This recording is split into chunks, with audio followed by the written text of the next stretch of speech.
Hey guys, আসসালামু আলাইকুম। Welcome back to my new video. আজকের পর্বে আমি আপনার সাথে খুবই মজাদার চিকেন চাপের রেসিপি শেয়ার করব। এই চিকেন চাপটা কিভাবে খুবই ইজিলি আপনারা তৈরি করবেন সেটা রেসিপি শেয়ার করব।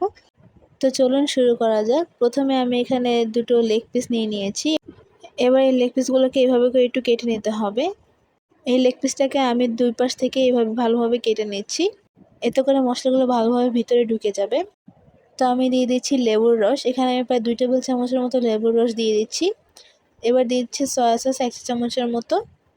দিয়ে দিচ্ছি আদা রসুন বাটা 1 চা চামচের মতো। দিয়ে দিচ্ছি স্বাদ মতো লবণ। দিয়ে দিচ্ছি 1 চা চামচ পরিমাণ জিরার গুঁড়া। দিচ্ছি 1 চা চামচ পরিমাণ হলুদ আর মরিচের গুঁড়া। আর দিয়ে দিচ্ছি তান্দুরি মশলা। এই মশলাটা আমি 1 চা চামচের মতো দিয়ে দিচ্ছি। দিয়ে দিচ্ছি 1 চা চামচের মতো গোলমরিচের গুঁড়া।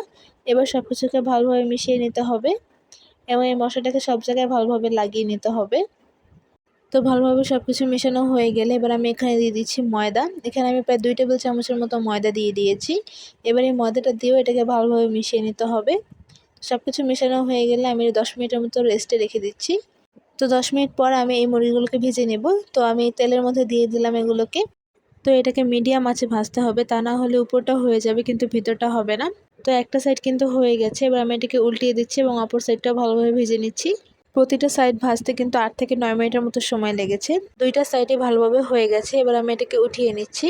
এবার আমি একটা সস তৈরি করব। সেজন্য আমি এখানে মরিচ কুচি করে নিয়েছি। নিয়ে নিলাম টমেটো সস আর দিয়ে দিচ্ছি পানি। এবার এটাকে ভালোভাবে মিশিয়ে নিচ্ছি আর দিয়ে দিচ্ছি লেবুর রস। তো সসটা কিন্তু একদম রেডি। তো ব্যাস তৈরি হয়ে গেল মজাদার চিকেন চাপ। আপনারা অবশ্যই এটি বাসায় ট্রাই করবেন এবং কেমন লেগেছে তা আমাকে জানাবেন। এই চিকেন চাপটা খেতে কিন্তু অসম্ভব মজার। তো আজকের রেসিপিটি এ পর্যন্তই। ভালো লাগলে অবশ্যই লাইক কমেন্ট শেয়ার করবেন এবং আমার পেজটিকে ফলো করবেন। আল্লাহ হাফেজ।